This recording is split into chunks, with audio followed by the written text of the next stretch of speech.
श्री गुरु सत्ताय नमः। गायत्री मंत्र क्या किलित है, इसकी जानकारी के लिए हमारी पुस्तक गायत्री विषयक शंका समाधान लेखक पंडित श्री राम शर्मा आचार्य द्वारा लिखित का यह ऑडियो अवश्य सुने। शीर्षक गायत्री मंत्र किलित है।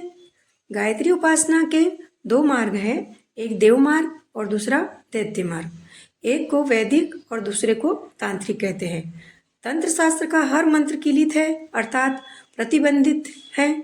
इस प्रश्न को हटाए बिना वे मंत्र काम नहीं करते। बंदूक का घोड़ा जाम कर दिया जाए तो उसे दबाने पर कारतूस नहीं चलता। मोटर की खिड़की लॉक कर देने पर वह तब तक नहीं खुलती जब तक उसका लॉक न हटा दिया है।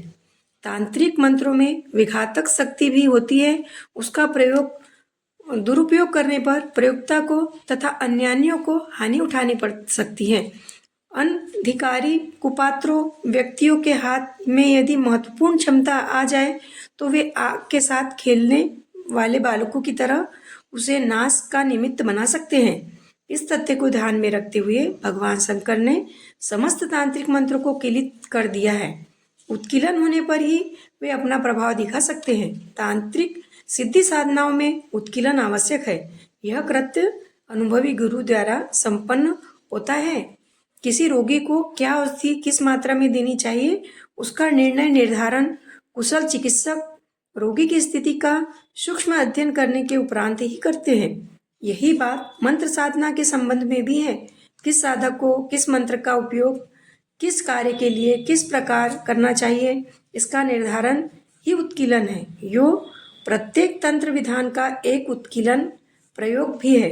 दुर्गा सप्तशती का पाठ आरंभ करने से पूर्व कवच, कीलन, अर्गल अध्यायों की अतिरिक्त पाठ करना होता है।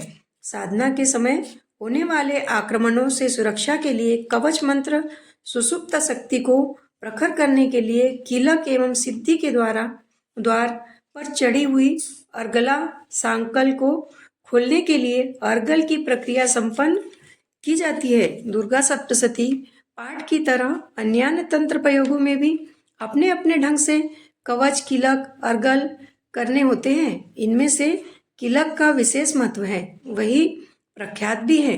इसीलिए उत्कीलन उपचार के लिए अनुभवी मार्गदर्शक की सहायता प्राप्त करने के उपरांत ही अपने पद पर अग्रसर होते हैं।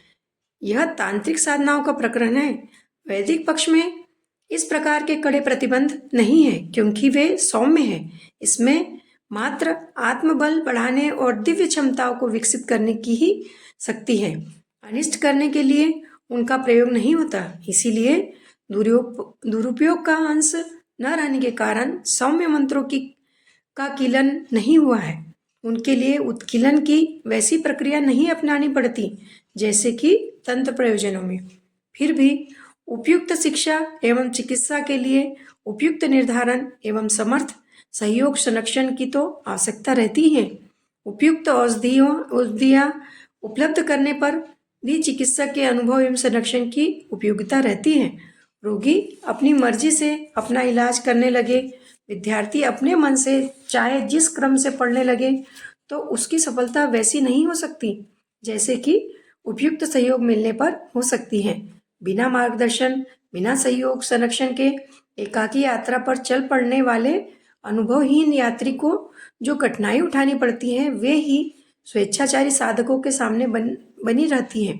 वे आश्रयहीन तिनके की तरह हवा के झोंकों के साथ इधर उधर भटकते चितराते रहते हैं। इस दृष्टि से मार्गदर्शन इतनी मात्रा में तो सभी साधनों के लिए आवश्यक है कि उन्हें अनुभवी संरक्षण में संपन्न किया जाए। स्वेच्छाचार न बरता जाए। जो इस प्रयोजन का पूरा कर सके समझना चाहिए कि उसकी गायत्री साधना का उत्कीलन हो गया और उसकी साधना सरल एवं सफलता सुनिश्चित है। शीर्षक समाप्त। धन्यवाद।